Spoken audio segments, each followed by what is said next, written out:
Hey guys, today I want to present the last problem from the team contest of this year's Middle European Math Olympiad. At first, let's take a look at the problem statement.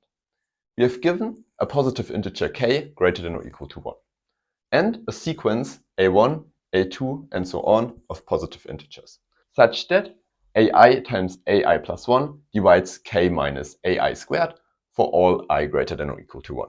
Our task is to prove that we can find a positive integer m satisfying that ai equals ai plus 1 for all I greater than or equal to m, or in other words, we have to prove that our sequence is eventually constant.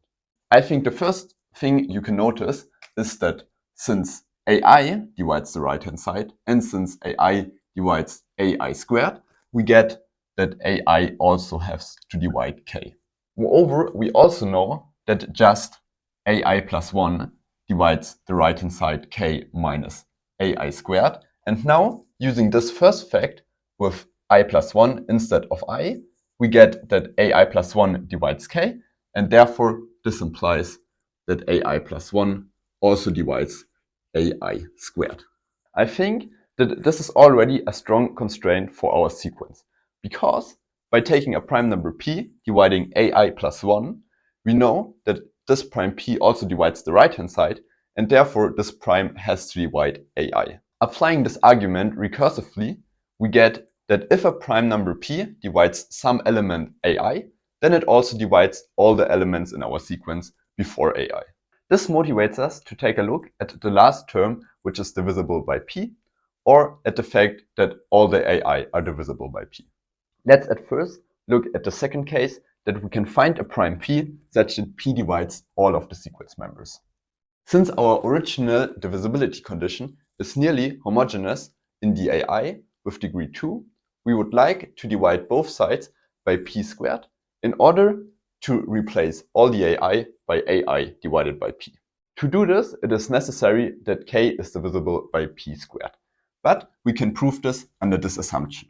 Namely, p squared divides the left-hand side, which is ai times ai plus 1, which divides k minus ai squared.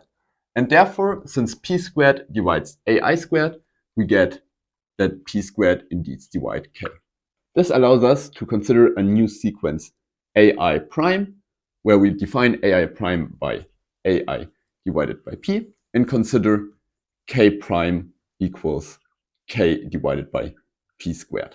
All of these numbers here are integers, and they satisfy that ai prime times ai plus 1 prime divides k prime minus ai prime squared. We see that two sequence members of ai are equal if and only if the corresponding sequence members of ai prime are equal. In other words, it is enough to prove the result for the sequence ai prime. Now we can repeat this process as long as we can find such primes satisfying this condition here.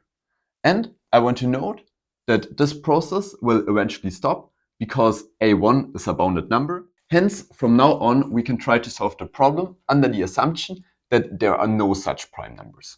Recall that if a prime p is not in this case, we already figured out that there are only finitely many sequence members divisible by p. So we are now in the case that all prime numbers p divide only a finite number of sequence members. Let's write this down.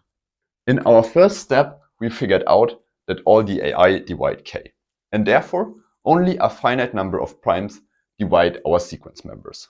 Together with our last observation here, this implies that only a finite number of sequence members are divisible by a prime. In other words, at some point our sequence is just equal to 1.